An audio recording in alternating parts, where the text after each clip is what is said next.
북극의 증권공원에서 밖에서 피카소를 만나다. 마지막 편.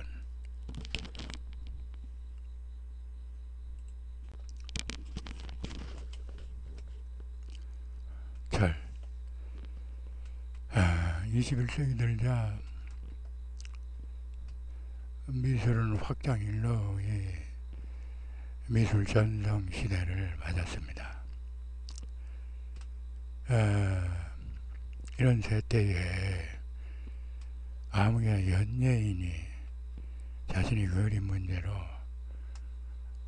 전국적 주목을 끌었는데, 무명화가를 시켜 그린 대작들을 자신이 그린 그림인 양 직접 사인해 전시 판매까지 하다가 적발돼 재판에 넘겨지는 등 큰 사회적 논란을 빚었죠.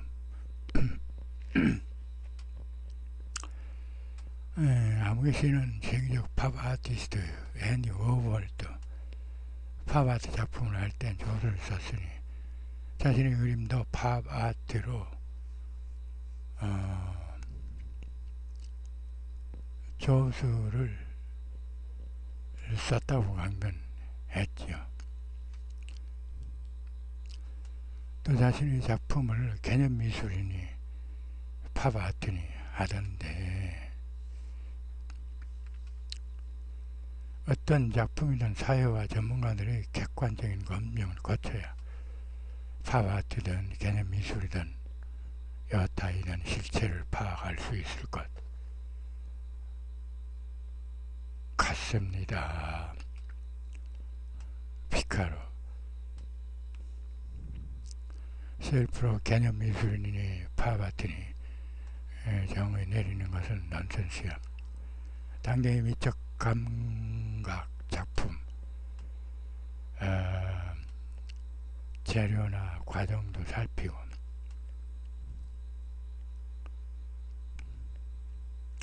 가치관 트렌드의 동행 감흥시켜야 되고, 무엇보다도 원초성이 아닌 로고스도 감동시켜야 되겠지.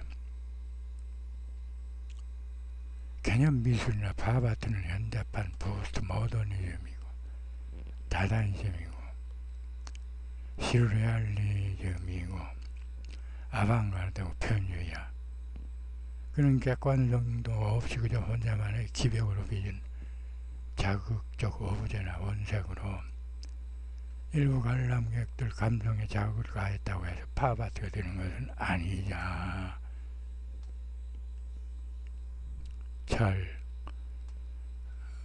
팝아트 개념미술은 피카소, 개념미술은 그림을 수단으로 하는 독자 사상의 미술적 형상화이지,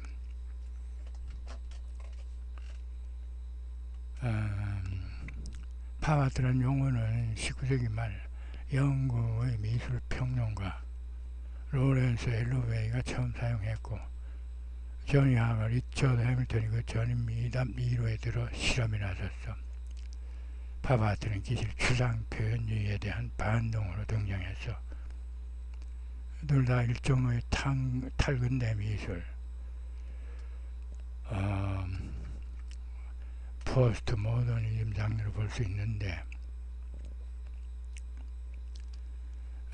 추상 표현주의는 독자성이 강한 주관적 추상적 표현이 주조이고, 그러니까 일종의 엘리트 미술인데 반해 팝아트는 대중미술이라 그 점이 못마땅했던 게지. 팝아트는 대중적, 객관적, 원색적 보편성을 추구한다는 얘기군요. 피카소 팝아트는 신비함을 갖춘 개성주의, 표현주의에 반해 다수이주야. 순수예술이 드러내는 우월성도 현대 미술의 의와 내빈 허식도 모두 불신함에 배격했지. 적어도 그들이 쓰는 전통적 유화, 채소, 석회 등이 아니라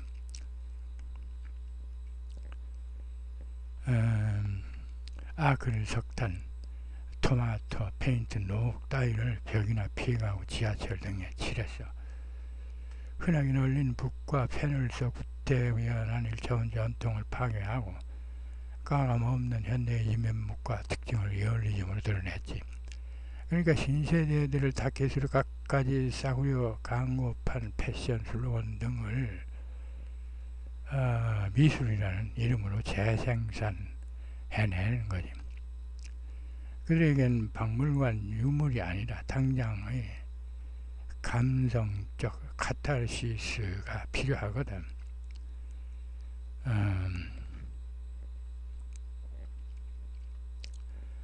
그러나 팝아트도 나름 크리티컬 포인트가 존재하지.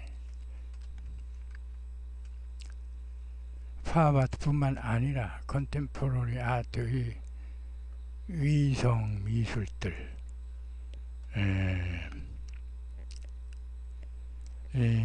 대지미술, 개념미술, 설치미술 등도 예외 없이 표피가 아니라 내면을 덜 터치해야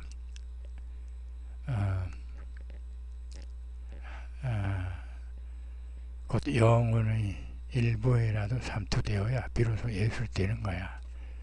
엘리트 미술처럼 대중 미술도 영혼을 안식시킬 수 있다는 각오로 미술 작업을 해야 가능하겠지.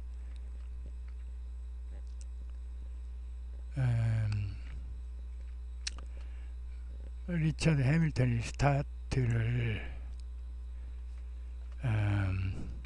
하자 제스퍼 존스, 로버트 로젠버그가 바톤을 이었고 로이 리텐슈타인, 앤디 워홀, 클레이 온덴버그 등이 부단히 팝아트의 현대적 이론과 작품을 체계화시켰지. 곧 회화적 변증법의 전범을 만든 거지. 그 덕분에 20세기 말에 이르러 팝아트는 광통진 네트워크 매스미디어와 첨단 산업사회에 적합한 미술 양식으로 자리하게 되었지.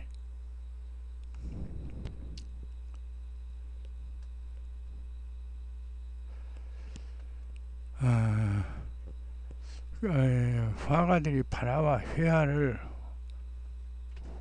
혼돈하는 경우도 흔치 않은데요. 피카로 19세기부터 현대까지 판화는 회화처럼 혁신을 거듭한 역사였고 그것이 현대 판화의 디딤돌이 되었어. 사진이 출현은 판화에 많은 영향을 끼쳤지. 원래 판화의 역할은 한 점의 오리지널리티 텍스트를 다수로 복제해 널리 유포하는 것이었지. 예전에는 책이나 사진도 없거나 드물었고 수요자들은 원판을 판화로 여러 장 찍어볼 수밖에 없었어. 로마네스크, 미켈란젤로, 다비드, 비잔틴 양식 등을 가까이 접할 수 있었던 것은 모두 판화 덕분이지. 근데 사진이 나오자 판화의 복제수단 역할은 끝났지. 운명처럼 판화는 독자 생존을 모색하는데 복제라는 역할의 항해를 넘어 독창적인 예술 양식을 도입하기에 이르렀어. 세기 말의 진보적 화가들은 실험적 목판화, 석판화, 동판화를 통해 기존의 사판화 해설 등 보도 역할에 머물던 판화의 한계를 벗어나려 노력했어. 판화 그 자체의 미학적 가치를 부여해 독자 예술로 독립시키려 애썼어. 20세기 들어와서도 칸딘스키, 노르데, 키르이너 등 독일 표현주의 화가들은 판화로 다양한 표현주의를 실험했고 나는 큐비즘을 판화에 적용했지. 20세기 후반부터는 개념미술, 팝아트 등의 컨템포러리 아트의 접목을 시도했고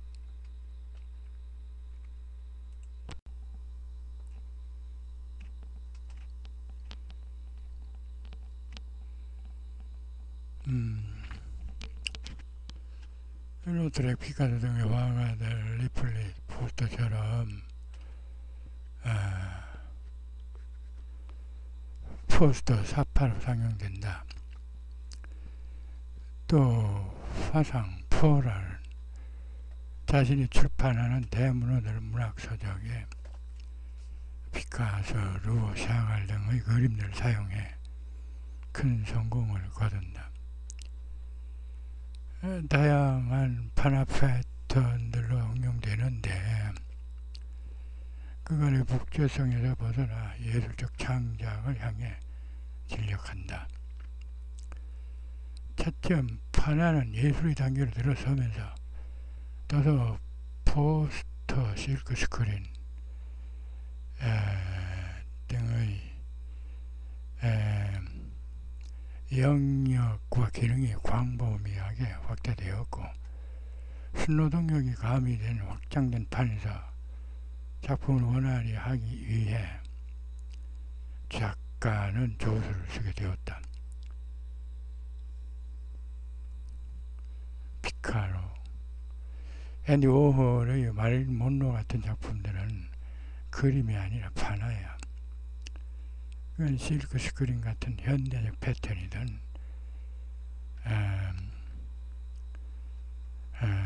단순 잉크로 찍어내던 19세기 패턴이든 조수의 도움을 받는 것을 당연시 했지. 1960년 비엔날레의 국제미술인회의에서 판화에 대한 총체적 토론을 열고 이어 1963년 유네스코 소속 화가, 종합가, 판화가들이 세부 기준과 원칙을 정해 오리지널 판화의 규범을 지정해서 판화는 판화가와 판화 공방 작업으로 구분한다. 판화의 종류는 블록 판화, 오목 판화, 평판화, 공판화로 나뉜다. 제작 방법은 목판화, 에이칭, 라이프 포인트, 에코틴, 메조틴, 인그레이빙 등으로 시분되고 판화가는 판화 복제의 노동력이나 기술적인 부분을 외부로부터 도움받으면서 작업을 할 수 있다. 이런 판화에 대한 정의를 내렸지. 그러니까 기계로부터 찍어내는 판화의 노동력, 수반 특성상 조수를 쓸 수 있다는 말이었지. 앤디 워홀의 실크 스크린 작업도 그런 맥락이군요. 자신의 실크 스크린 작품을 하면서 복제 등을 판화 공방의 프린터에게 맡겼는데 앤디 워홀이 마릴린 몬로 작품이나 특정 사진으로 작업을 할 때 단순 기능공들에게 상부하는 방식을 보죠.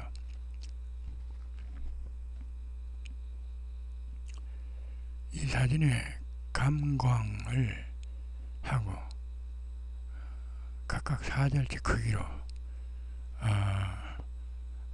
정합니다. 여타 기계적인 문제는 여러분들이 알아서 하세요. 이런 작품성과 복제 노동력과 기술이 어우러진 작업 과정을 중시해 워홀은 자신의 스튜디오를 팩토리라고 일컬었죠. 피카소, 실크 스크린을 찍는 것을 스키지로 밀기 때문에 앤디 워홀이 찍거나 다른 사람이 찍거나 마찬가지 단순 노동이야. 워홀의 실크 스크린은 비교적 판화 정체성에 부합되는 팝아트인데 팝아트 미술사제의 실크 스크린 판화 작품이야.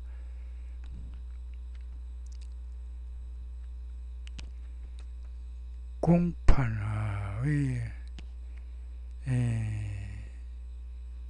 일종이고 나무, 금속 등의 테두리 안에 실크나일론 등 위세천을 장착 장착해 잉크로 인쇄하는 방법이야.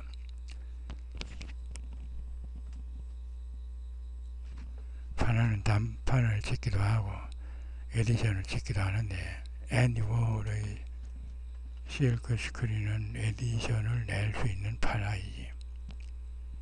그런데 워홀은 단번에 에디션을 찍어내는 타입이 아니라 희소 가치를 높이기 위해 한 장 한 장 시공의 차이를 두고 반복해 찍어냈지. 흔히 보이는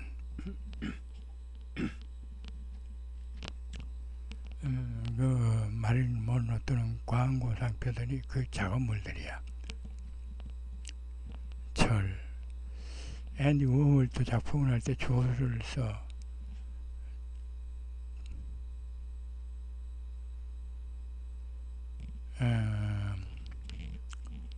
그와 같이 자신도 조수를 썼을 뿐이라는 화가들이 있는데요. 피카로 먼저 워홀이 작업한 실크 스크린의 실체를 보면 실크 스크린 기법은 예술행위와 기술행위로 나뉘지. 기술행위는 지시받은 작품 크기와 명암의 적용, 단순 복제 등 기술적인 문제들인데 기본 기술만 있으면 누구나 할 수 있어. 예술적인 측면은 앤디 워홀이 몰러를 실크 스크린으로 작업하기 위해 몰러의 사진을 구해 필름화하고 암실에서 감광 탈막해 실크 스크린 판을 얻었지.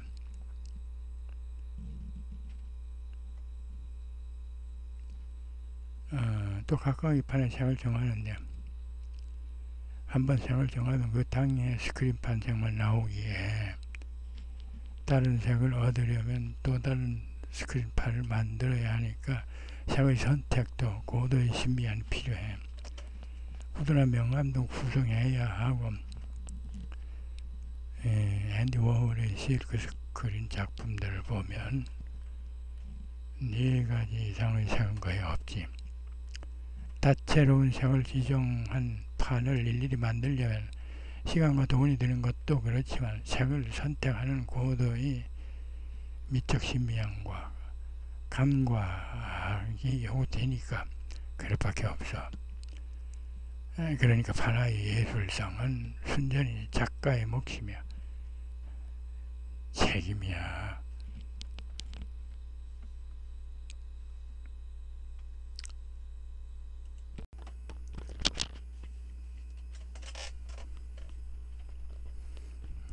철, 그러니까 주제를 설정해 감광, 탈막의 과정과 색을 지정해 스크린판을 제작하는 것은 작가의 독자적 예술 창작 행위고 그 판을 작가의 기술적 요구를 감안해 스케치 작업을 거쳐 찍어내는 일은 누구나 할 수 있는 일이니까 조수를 써도 무방하다는 얘기군요. 피카로 그렇지. 그런데 노동력이 많이 필요한 그런 판화나 거대 설치 미술, 조수 같은 것도 아니고 온전히 작가의 창작 혼으로 그리는 캔버스 평면화 회화 작업에서 더구나 기술적인 문제들을 타의에 맡길 이유가 전혀 없는 회화에서 조수를 쓴다는 것은 어불성설이지. 회화와 판화는 예술과 기술 병행이라는 차이가 엄연하는데 회화 작가가 노동력을 빚는다는 것은 회화에 대한 모욕을 떠나 완성도 같은 예술을 안 하겠다는 뜻이지. 무엇보다도 정통 회화에서는 조수라는 말 자체가 통하지 않아 조각이나 실크 스크린을 포함한 바나나 설치 미술, 프레스코, 자연 미술 등 평면 회화 외적인 미술 작업에서는 거대한 포지션이나 기술적인 문제 때문에 예로부터 저수를 써왔지. 그런 의미에서 앤디 워홀이 스크린 실크 파나들을 제작하면서 저수를 썼다는 것은 지극히 자연스러운 과정이고 문제의 소지가 전혀 없어. 회화에서 저수를 쓴다는 것은 이치에 맞지 않는군요. 피카로 혼자서 모든 걸 다 커버할 수 있는 지정된 캔버스 등의 평면화에서 저수가 왜 필요해? 자신의 진선미를 올곧게 쏟아부어야 할 평면화의 저수를 쓴다는 것은 내 그림을 그리겠다는 작품 기본 정신이 결여되어 있다고 밖엔 피카로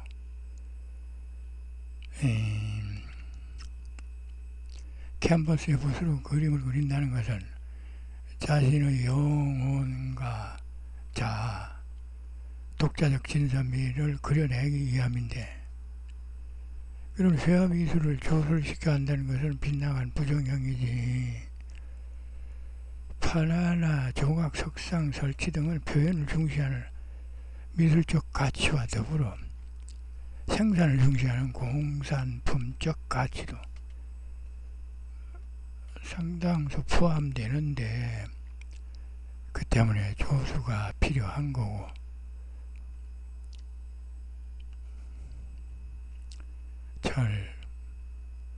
기본적으로 회화와 실크 스크린은 다른 미술이군요. 피카로 파나가 조수를 쓰니 회화도 조수를 쓰겠다. 그 논리는 시장이나 정치판에서나 회화는 다른 말로 화가 그 자체이죠. 피카로 설령 어떤 사정 때문에 평면 회화 작업에 조수를 쓴다면 우선 파나나 조소 설치 미술처럼 작가의 최소한의 의중이 반영돼야 해. 캔버스에 칠할 색조들을 일일이 지정해 주어야 하고, 그 위치도 구체적으로 정해주고, 아예 그림 모도를 조수에게 맡길 심산이면 마티엘은 어찌할 것이며 포럼 오브제들은 어떻게 배치할 것인지 설명해 주고, 명암이나 원군 구도는 어떻게 할 것인지 등을 세세히 일러줘야 돼. 기본적으로 회화에서는 작가의 진선미 사상과 가치관과 희로애락과 명제와 미적 감각이 모두 세세히 붓터치로 전달되는데, 그 필링을 제3자에게 설명한다는 것은 난해한 일일 뿐더러 저는 내도 대충 아웃라인만 전달하게 되겠지. 숨쉬는 생명체의 이성독성 감성의 세포들과 자연에 순응하는 무기물들의 묵묵한 순명은 아예 설명할 수가 없지. 그런 탓에 평면 회화에서 조수를 쓴다는 것은 어불성설이야. 앤디 워홀의 실크 스크린 작품들은 대중성이 큰 실크 스크린 파나인데도 불구하고 팩토리 조수들과 작품의 기술적, 정신적 당위론을 충분히 교감한 뒤에 나온 작품들이야. 파나나 조각도 아닌 예술성이 우선되는 평면 회화에서 조수를 썼을 뿐만 아니라 그조차도 조수와 작품적 으로 또는 정신적으로 구체적 설명이나 교감이 전혀 없이 대작자가 대부분 그림을 완성한다면 아이디어는 내가 제공했다. 한국에서는 대작이 관행이다. 이것이 대작 문제로 법정에서는 아무개식의 항변인데, 대다수 순수한 미술인들에 대한 지대한 모욕이지요. 아무개시 주장대로 이 땅에서 대작이 관행이라면 순수 자력으로 작품을 해 출품하는 미술 공모전도 우스꽝스럽고, 교양학교든 고등미술학교든 미술교육 아카데미 존재도 의아하고, 수많은 미술관에 걸려있는 작가들 작품도 대부분 대작을 통한 사유라는 얘기가 되는 게죠. 피카로, 심각한 문제야. 임금왜원은 미국의 자업자득으로 돌아갈 텐데, 속사포 같은 피카로의 말을 자꾸 듣다 보면 어느덧 그 포탄 속에서 리듬과 멜로디를 감상하게 된다.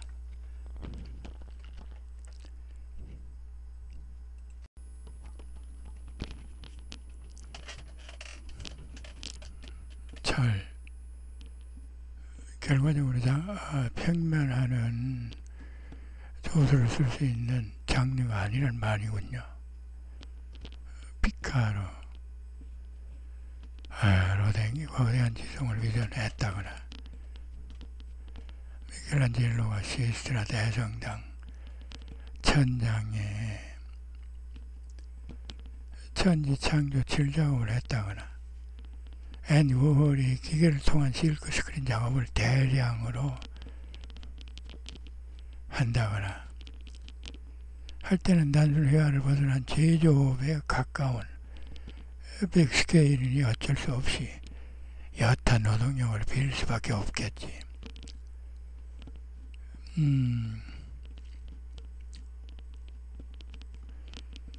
이젤의 종이 캔버스로 이제 붓으로 그리는 평명화를 남의 손을 빌려 그린다는 것은 무지에 앞서 회화에 대한 모욕이야. 회화는 자신의 가치관과 철학과 예술을 혼인 해제된 영혼과 자아를 묘사하는 것인데, 그걸 남한테 맡겨. 그림이 아니라 제조업이지. 평면 회화에서 조수를 쓴다는 것은 불가능해. 아니, 불가능해야 돼.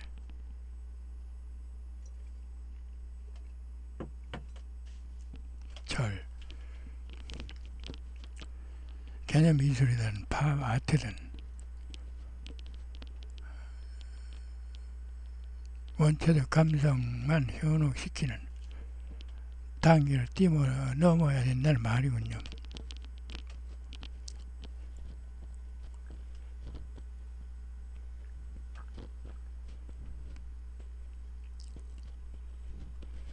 피카로 희망적이고 자유롭고 새롭고 무엇보다도 아름다운 사상을 효과적으로 나타내 보는 이들의 영혼도 아름답게 변화시킨다면, 어떤 수단과 방법이든 자유롭게 선택해 작품 활동을 할 수 있는 장점을 지니지.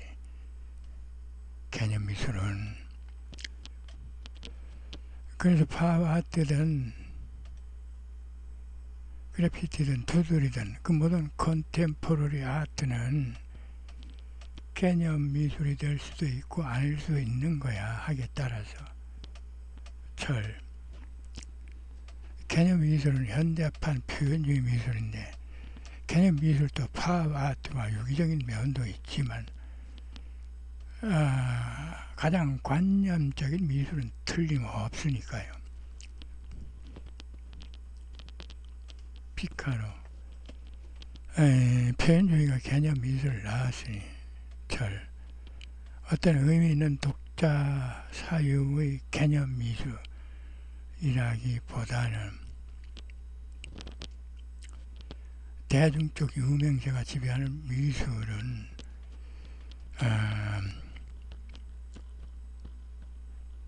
작품이라기보다는 상품에 가깝지요. 그 자체로 의미는 있지만 회화에서 부터치를 고집한 것은 후기 인상주의 일부 부분에 불과하다. 르네상스 때도 조수를 썼다는 항변은요.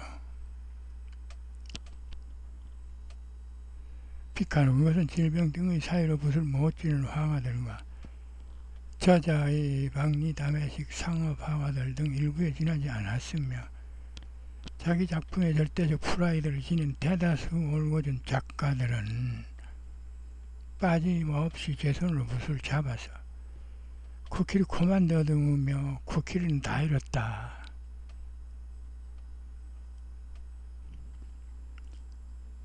해서야 문명세계가 아니겠지. 개념 미술을 포함한 팝아트, 그래피티, 컨템포러리 등 현대미술의 의미를 찾는다면 피카로. 대다수 값비싼 명작들은 영혼커녕 자아도 터치 못하는 경우가 허다하지.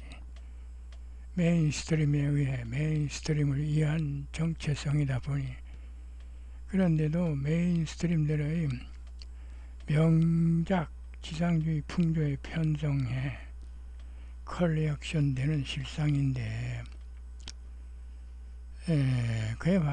그에 대한 반기로 나온 것이 팝아트 개념 미술이야. 컨템포러리 아트지. 평등과 개인정신이 우선되는 민주주의 시대의 구성원 대다수를 아우르는 시대부합격 대중미술로 근엄한 성화미술 작품들 위주의 전 근대적 작품 계급화 컬렉션의 반기를 든 게지.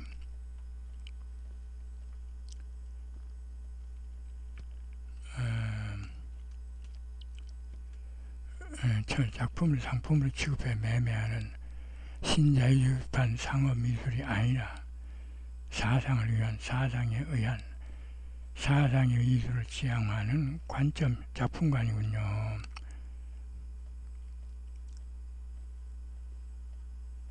피카노, 한 작품이 현대적이든 아카데믹이든 팝아트이든 개념미술이든 원색적이든 표피적 패턴이 문제가 아니야. 그 외형이 어떠하든 작품에서 영혼의 울림을 지니는가 자아만 터치하는가 하는 데서 인가가 판가름 나는 게지. 문명시대엔 문명인으로 살아야 피카로. 회화는 캔버스 종이 한 올 한 올, 마티에로 한 섬 한 섬, 포럼 하나하나 모두 작품의 일환으로 작품의 질량과 밀도를 결정짓기에 작가가 무엇 하나 되면 해서는 될 일이 아니야. 작가의 피와 살 영혼을 그리지 않으면 금방 바닥을 드러내지.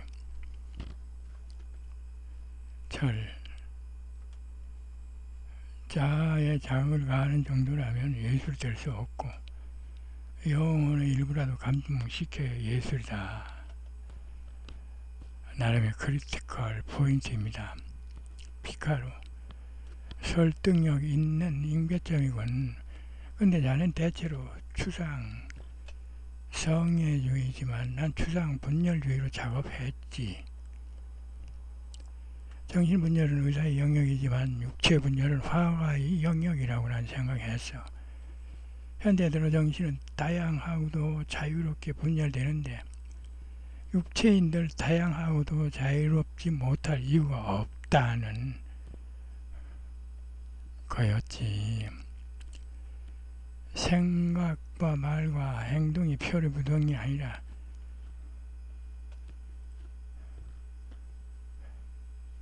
표리정동이 합리적이요 인간답단 말이지.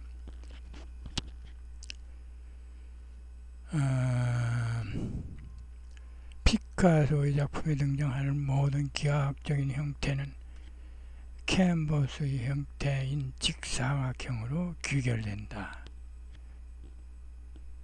비평가 그룹.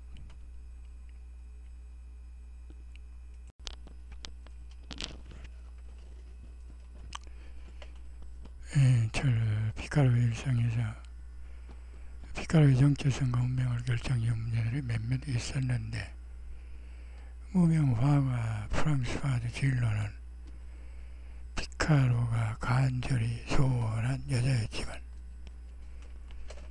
역설적으로 피카소에게는 무언가 간절히 소원하지 않은 여자였는데, 피카소 진로는 명문대 법대에 재학 중이던 여대생이었는데, 부모님들이 나와의 결혼을 극구 반대하자 전격 가출해 내게로운 여자였어. 그녀는 나와 10여 년 살면서 딸 클로드와 아들 팔로마를 낳아주었고, 안정되고 행복한 인생의 함건기를 내게 선물했어. 근데 내 엽색 행위가 화근이 돼. 두 아이를 데리고 가출했지만,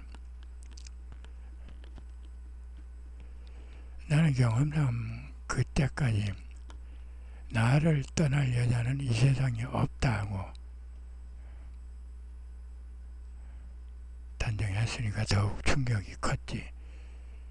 나는 진로가 더는 작품 활동을 못하도록 사방에 압력을 넣는 등 다양한 방법으로 해방을 놓았는데, 그러자 진로는 아예 뉴욕으로 건너가 작품을 지속했는데, 뉴욕은 그녀의 낯설고 우아한 그림들에 반해 진로는 순식간에 맨하탄의 신데렐라로 추대되더군.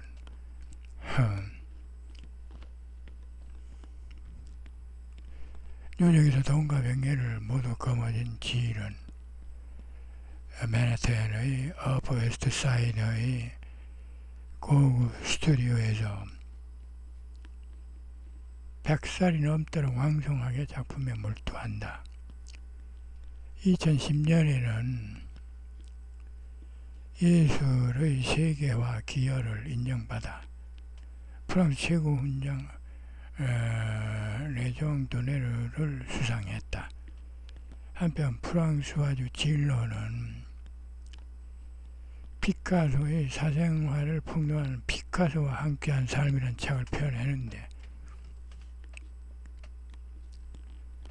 사전에 이를 감지한 피카소가 출간을 극구 방해했지만,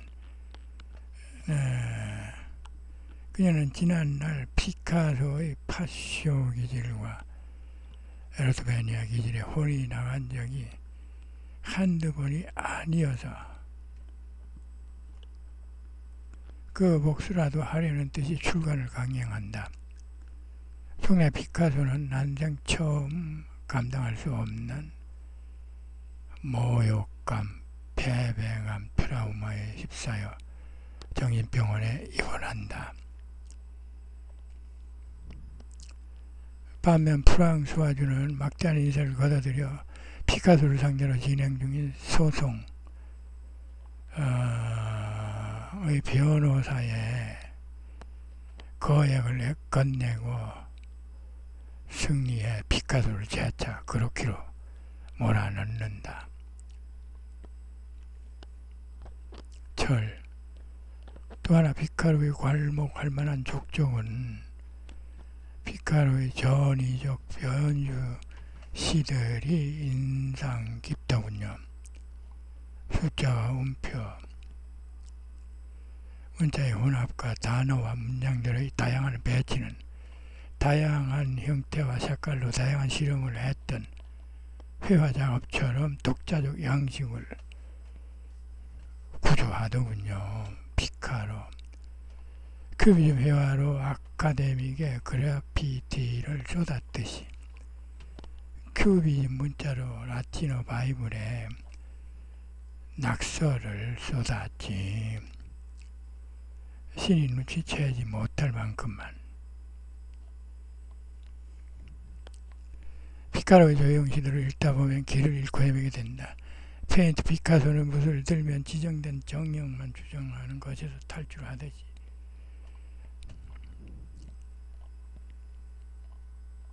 한계를 정하지 않은 기호들을 두서없이 늘어놓는다. 그는 시를 단숨에 썼고 튀고 할 시간을 아껴 회화에 바친다. 그림처럼 흐르는 듯한 피카로의 장시는 잡다한 사물이 뒤섞여 있는데 그가 원하는 모든 것을 그림 안에 구겨 넣은 결과이다.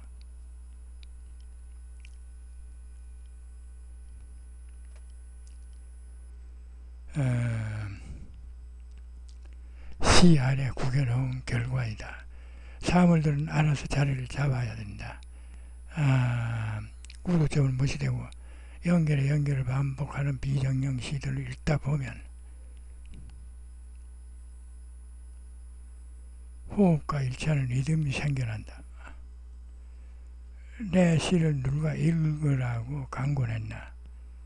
피카로는 부조리한 인과응보를 제공하고도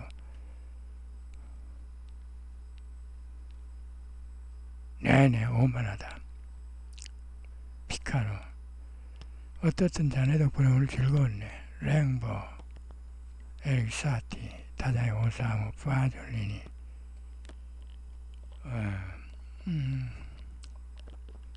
조르상, 바스티아, 그리고 나 등등 여기 북극의 증권거래소 밖의 아방가르드 모두는 자네도 하루빨리 이곳에 오기를 손꼽아 기다리고 있다니. 절 빨리 죽으라는 소리. 피카로. 어쨌거나 난 가네. 미국의 보세. 아티우. 절. 북극의 증권거래소 밖으로 가기 전에 보조광장에 자리한 피카소 미술관에 구경 갈 겁니다. 피카로를 만나는 심정으로요. 피카로. 거긴 뭐하러가 팔려고 만든 곳이야.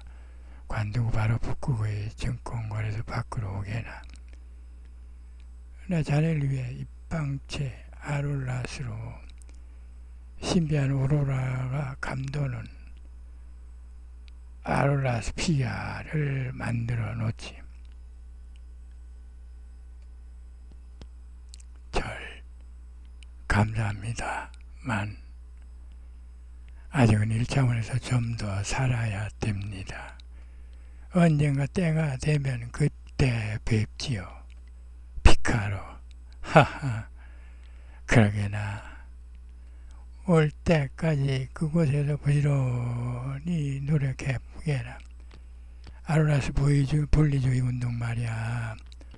호교 자네의 노력 덕분에 1차원이 돌연 4차원으로 업그레이드 될지도.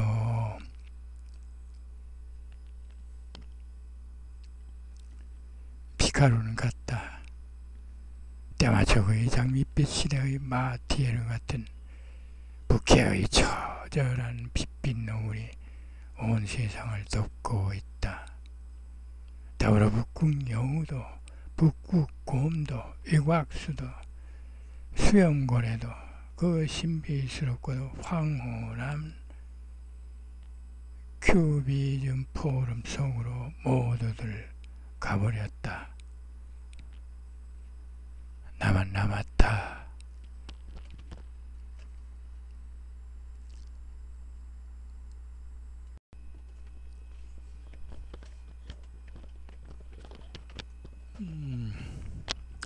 현대미술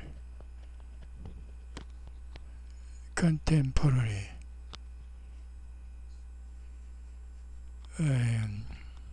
1970년대 이후의 현대미술로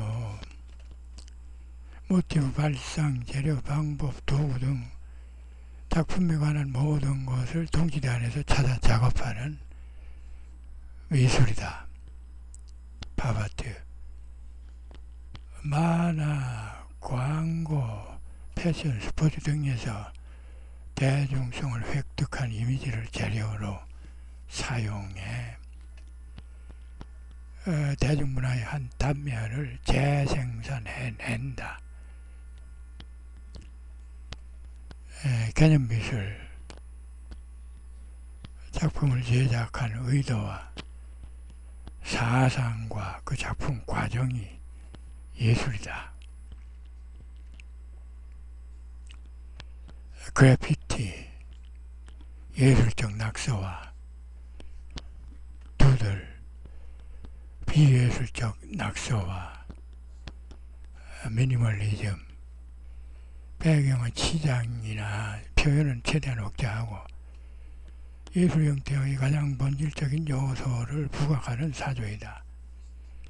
1960년대 미국과 서구에서 활성화되었고 기하학적 단순한 형태와 선이 특징이다. 비디오 아트 1960, 70년대에 값싼 비디오 카세트 리코더가 확산되고 일반인들이 상업용 텔레비전 모니터로 영상을 시연할 수 있게 되면서 시작된 영상예술이다. 비디오 아트는 TV를 이용하려는 예술가들의 중요 매체가 된다. 비디오 테이프들은 스토리나 플롯보다는 메시지 부각에 중점을 두며 공중파로 방송 또는 VCR을 통해 재생된다. 대지예술 지구 표면 위나 표면 또 표면 내부의 어떤 형상을 디자인하여 자연과 앙상블을 시키는 미술이다. 옵아트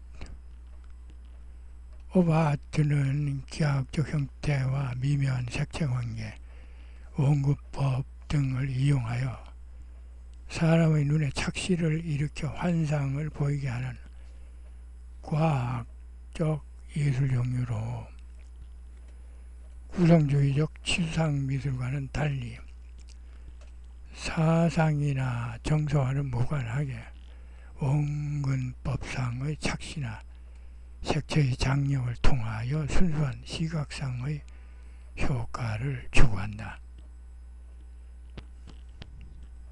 키네틱 아트 작품 속에서 동작을 표현하거나 옵아트와 같이 시각적 변화를 나타내는 것과는 달리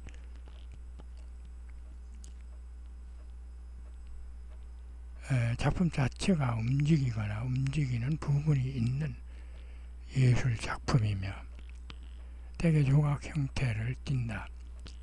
이러한 경향은 미래파나 다다의 예술운동에서 파생된 것이며 최초의 작품은 마셀 듀샹이 1913년 자전거 바퀴를 사용해 만든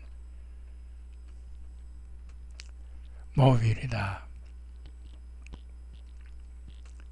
라이트 아트 빛을 활용해서 새로운 시각적인 이미지를 구현하는 예술이다. 정광을 써서 정광에 의한 패턴과 빛의 변화를 의도한 예술의 분야인데 1960년대 중반경에 등장해서 주목을 받았다. 이후 확산되면서 수많은 실험적인 작업이 등장했다. 기술을 활용한 예술로 테크놀로지컬 아트의 영역에 속하며 넓은 의미로 보면 움직임 때문에 모빌과 같은 키네틱 아트의 한 부분으로 평가되기도 하지만 성격이 약간 다르다. 라이트 아트는 전구, 네온, 레이저, 형광등 등 다양한 전광과 빛을 사용하는데 자체의 개념이 한정되기보다 여타 아트, 미술 분야에 접목되고 활용되면서 진화하는 장르이다. 정크 아트 폐품, 쓰레기, 잡동사니를 뜻하는 정크와 아트의 합성어로 일상생활에서 발생하는 폐품, 쓰레기, 잡동사니 등을 활용한 예술작품을 이루는 말이다. 시프레마티즘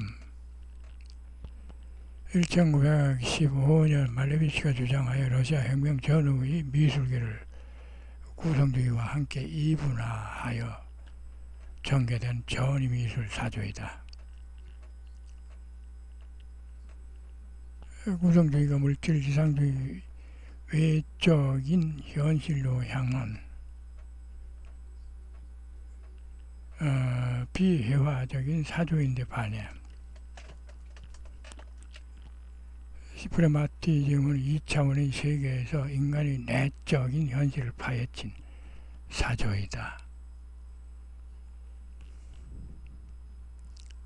아포리즘 한때 회화는 발전적인 단계를 지나 완성이 다가섰다. 매일 새로운 것이 생겼다. 회화는 추가의 집합이다. 나에게 회화는 파괴의 집합이다. 나는 그림을 그리고 그것을 파괴한다. 지켜보면 사라지는 것은 아무것도 없었다. 한 곳에서 빼낸 빨간색이 다른 곳에서 나타나니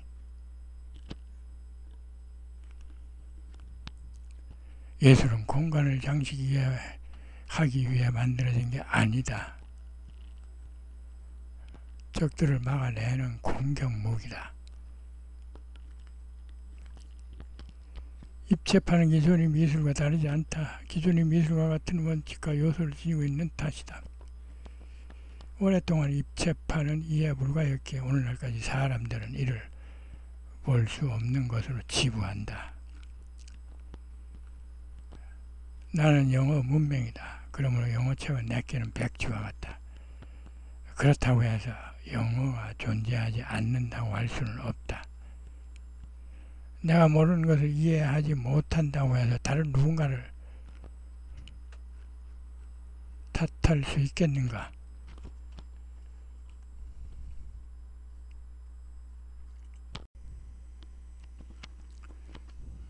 에피소드 20살 무려 바르셀로나에서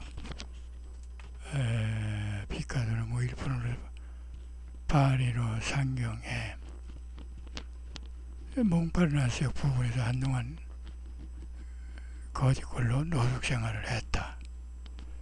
그때 어느 신사가 노숙자 행세가 피카소에게 다가와 미소를 보내며 빵과 동전을 잔뜩 적선했다. 뒤에 유명해지고 난 뒤 피카소는 우연히 몽파르역을 찾았는데 젊은 시절 자신을 도와주었던 사람이 파산에 되려 노숙자가 되어 있었다. 피카소는 땅바닥에 뒹굴던 골판지를 주어 그림을 그린 뒤 이걸로 집을 구하세요 라며 선뜻 건네주었다. 그 골판지 그림은 곧 고가에 거래된다. 언젠가 피카소는 윈스턴 처칠의 그림을 보고서 평생 그림만 그려도 먹고 살 수 있겠네 하고 높이 평가했는데 실제로 처칠의 그림은 높이 평가되어 미술 시장에서 고가에 거래된다. 피카소와 큐비즘을 아돌프 히틀러는 극도로 증오했다. 사실화 지망생이기도 했던 히틀러는 피카소뿐만 아니라 추상 자체를 이해하지 못하고 극도로 혐오해 유대인 수용소에서 피카소 그림을 잔뜩 걸어 놓을 정도였다. 적들의 지옥을 체감시킨다며 피카소의 에로토메니아 기질은 유명하다.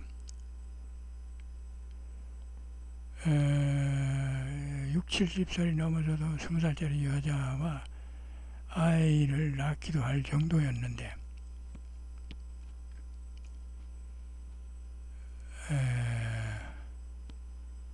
여자를 대할 때마다 당신을 어제보다 더, 내일보다 덜 사랑한다 라는 피카소교 주소를 남발했다. 마지막 여자 자클린 로커는 지극한 박애주의자로 피카소가 죽자 그의 저승사리가 걱정된다며 그의 무덤 앞에서 권총으로 자살해 뒤를 따른다.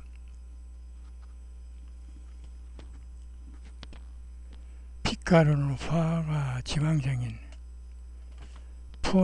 포니테일 소녀 실베트 데이빗을 모델로 수십 점의 실베트 연장을 만들어 작품도 선사해 화가의 꿈을 키워준다. 훗날 리디아 코벳은 영국 유명 화가가 되었고 피카소와의 일화를 담은 책을 내 일약 베스트셀러 작가가 된다. 피카소의 패션 감각은 찰리 채플린과 비슷했는데 흰 상의 바탕에 파란색 가로줄 무늬가 있는 얼룩말 무늬 옷을 유독 애용했다. 채플린과 피카소는 공히 동심을 간직한 영혼의 소유자들이었다.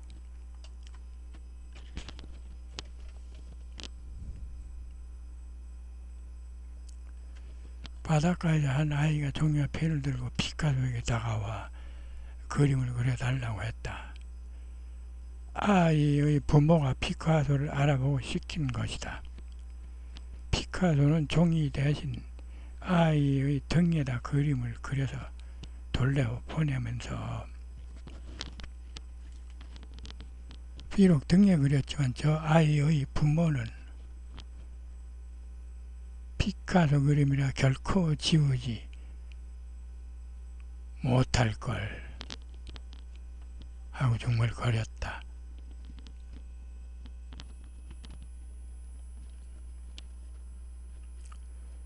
1969년 달 착륙에 성공한 뒤 뉴욕타임즈는 그 세계적 인류의 업적에 대해 피카소의 소견을 물었다. 나에게는 아무 의미도 없고 의견도 없고 신경 쓰지도 않는다. 나를 위해 축배를, 내 건강을 위해 그자들의 축배를 드시오. 난 더는 마실 수가 없소.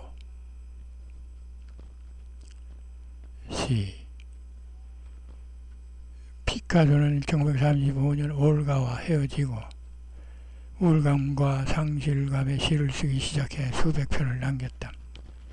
시 제목은 없고 날짜만 적는데 큐비즘만큼이나 전위적이다. 오로지 색채뿐 꿀보는 생활을 갉아먹고 오로지 냄새뿐 새는 자신의 꼬리깃을 짜고 오로지 그들의 베개에 의해서 몸을 뒤트는 것을 볼 뿐. 사랑은 제비의 레일 금속을 녹이고 오로지 머리칼뿐. 1935년 12월 16일 만일 내가 특정 언어로 쓰게 된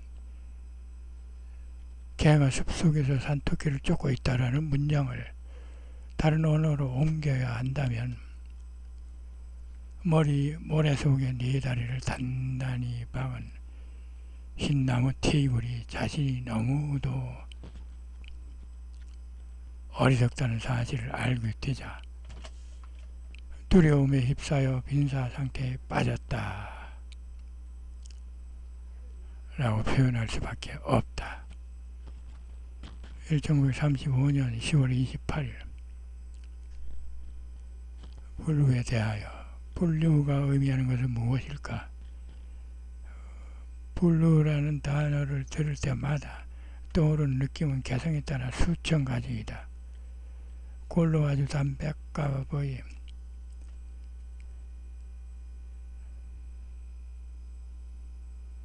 블루.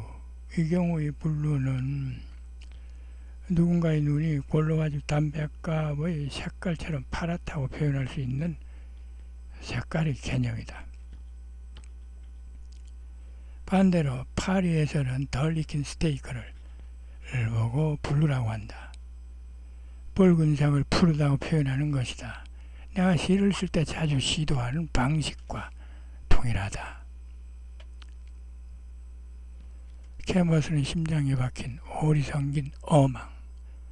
빛을 발하는 거품들은 눈을 통해 목구멍에 걸리고 재촉하는 채찍질에 그의 사각형 욕망의 주위에서 퍼덕이는 날개.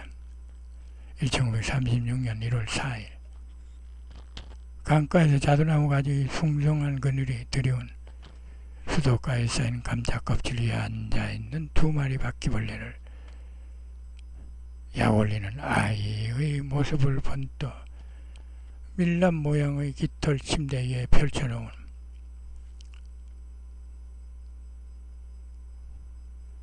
내복 위에 흩어진 머리 알갱이 안에 박힌 이 오후의 소리 없는 빗방울이 남긴 정확한 이미지. 1938년 2월 12일 푸른 호공의 사라지는 향기를 바라보며 장미를 만지면 터지는 웃음이 애절한 마음을 사로잡는 초록의 소리 위에 느껴지는 노랑의 맛.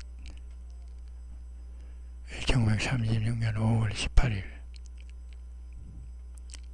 한 언어를 다른 언어로 옮겨 쓰는 작업은 한 문장을 완전히 다시 쓰는 작업이기 때문에 원래의 언어의 심상에 작용하는 질량을 생생하게 옮기고 싶다면 형태뿐 아니라 내용까지도 완전히 바꾸어야 한다는 것이 피카소의 생각이었다.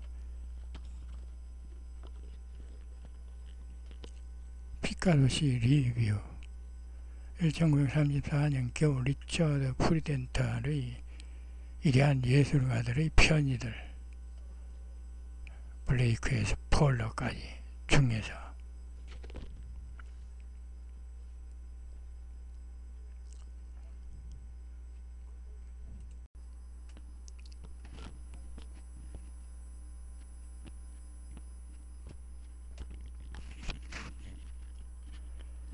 북극의 증권거래소 밖에서 피카소를 만나다. 마지막 편이었습니다.